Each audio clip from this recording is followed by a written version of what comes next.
Jaigaon hardware कारोबार को भूटान द्वारा नए साल 2023 का बड़ा झटका। जयगांव हार्डवेयर कारोबार को नुकसान की आशंका। भूटान सरकार का एक हालिया निर्णय जिसमें देश में कुछ उत्पादों की एक नई वितरण प्रणाली की शुरुआत शामिल है। भारत भूटान सीमा पर बसे अलीपुरद्वार जिले के शहर जयगांव के हार्डवेयर व्यापारियों के लिए एक नए प्रस्ताव के रूप में आया है। 1 जनवरी से भूटान में खुदरा विक्रेता जो बिजली के तार, बिजली के केबल और पाइप बेचते हैं, उन्हें अपने देश में स्थित थोक विक्रेताओं से सामान खरीदना होगा। अब तक इनमें से कई खुदरा विक्रेता हमारे ग्राहक थे। जयगांव हार्डवेयर मर्चेंट एसोसिएशन के महासचिव सुनील मोड़ा ने कहा, ऐसा लगता है कि हम इस नए फैसले के कारण महीने में लगभग 2 करोड़ रुपए का कारोबार खो देंगे। 4 दिसंबर को पड़ोसी देश के आर्थिक मामलों के मंत्रालय ने देश में इन उत्पादों को बेचने वाले थोक विक्रेताओं और खुदरा विक्रेताओं के साथ बैठक की। बैठक में अगले वर्ष एक नई उत्पाद आधारित वितरण प्रणाली शुरू करने का निर्णय लिया गया। मंत्रालय की एक विज्ञप्ति में कहा गया, पहल का उद्देश्य बाजार में उचित और प्रतिस्पर्धी कीमतों पर उत्पादों की गुणवत्ता की उपलब्धता सुनिश्चित करने के लिए मौजूदा वितरण प्रणाली को और सुव्यवस्थित और मजबूत करना है।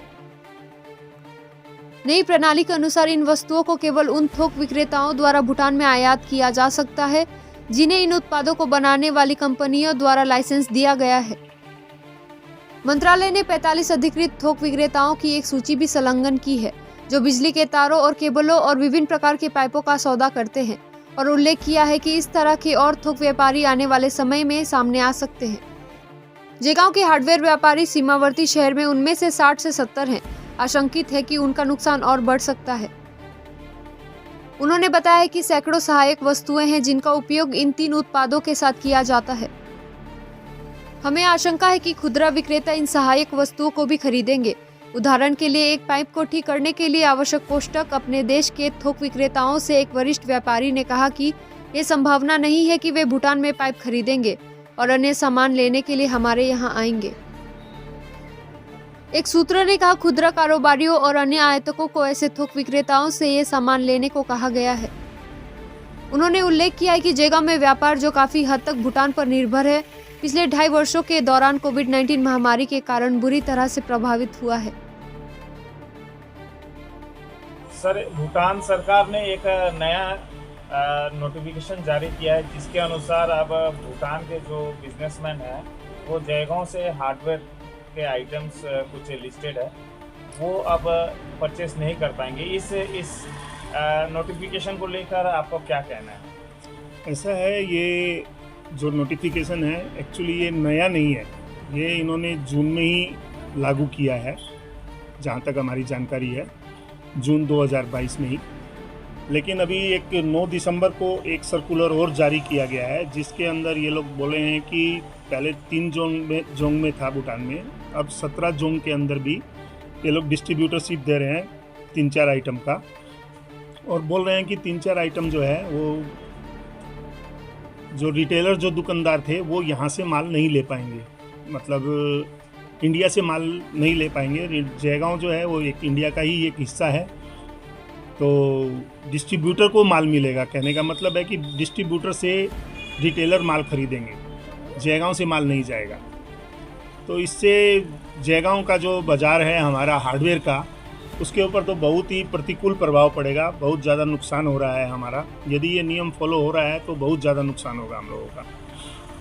सर, कितना का नुकसान आप अंदाज़ा लगा सकते हैं महीने, या कितना नुकसान? देखिए, हम इस बारे में एग्जैक्ट फिगर तो नहीं बोल पाएंगे, लेकिन हमारी लगभग 70-80 दुकानें हैं जो भूटान में एक्सपोर्ट करती है माल, और मेरा एक जो रफली अनुमान है उसमें 2-3 करोड़ रुपए का महीना का जो नुकसान पक्का ही होगा जयगांव का। और ये कितना दिन सक्सेस होगा, कैसे होगा, ये तो कहना मुश्किल है, लेकिन फ़िलहाल तो जो गवर्नमेंट की, भूटान गवर्नमेंट की जो पॉलिसी दिखाई दे रही है उससे हमारा नुकसान होगा ही होगा। सर, आने वाले दिन में कितना इसका असर पड़ सकता है?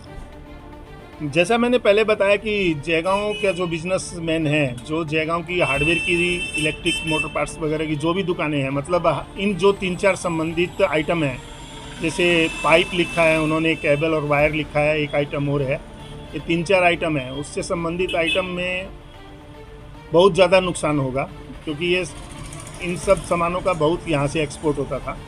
आने वाले दिनों में और भी लिस्ट इस तरह से बढ़ सकता है, क्या लगता है आपको? हम तो यही आशा करेंगे कि ऐसा कुछ नियम लागू नहीं हो, लेकिन सुनने में तो बहुत कुछ आ रहा है कि धीरे धीरे करके बहुत से आइटम इसके अंदर ऐड किए जाएंगे, ब्रांडेड आइटम जो भी है भारत के वो ऐड किए जाएंगे। अब ये भी देखने वाली बात होगी कि वो कितना वहाँ पर स्टॉक रख पाएंगे और कितना आदमी को सप्लाई कर पाएंगे, क्योंकि हमारे यहाँ जयगांव में जो दुकानदार जो सामान देते हैं वो बहुत ही कम मूल्य के अंदर माल देते हैं लोगों को, बहुत ही कम रेट, अपना एकदम मिनिमम मार्जिन रख कर माल सप्लाई करते हैं। तो जयगांव के रेट के अंदर भूटान के डिस्ट्रीब्यूटर माल दे पाएंगे, ये हमको नहीं लग रहा है कि वहाँ पर संभव हो पाएगा। सर आपका नाम और परिचय? मैं Jaigaon hardware and electrical merchants welfare association का जनरल सेक्रेटरी सुनील मोड़ा हूँ, और यही मेरा कहना है कि इसका प्रतिकूल प्रभाव पड़ेगा। धन्यवाद। आप सभी के लिए खुश खबर, विविन ब्रांड के सिलाई मशीनें अब आपके शहर जयगांव में उपलब्ध है। जी हाँ, आपने सही सुना, जैक, सिंगर, उषा एवं पूजा ब्रांड की सिलाई मशीन, उनके पार्ट्स और टेलरिंग मटेरियल सभी एक ही स्टोर में उपलब्ध है। संपर्क करें RD enterprise, city plaza, first floor, MG road, Jaigaon, या कॉल करें India mobile phone number 919593935413, 918210232728, Bhutan mobile phone number 9751714109, 975774544653।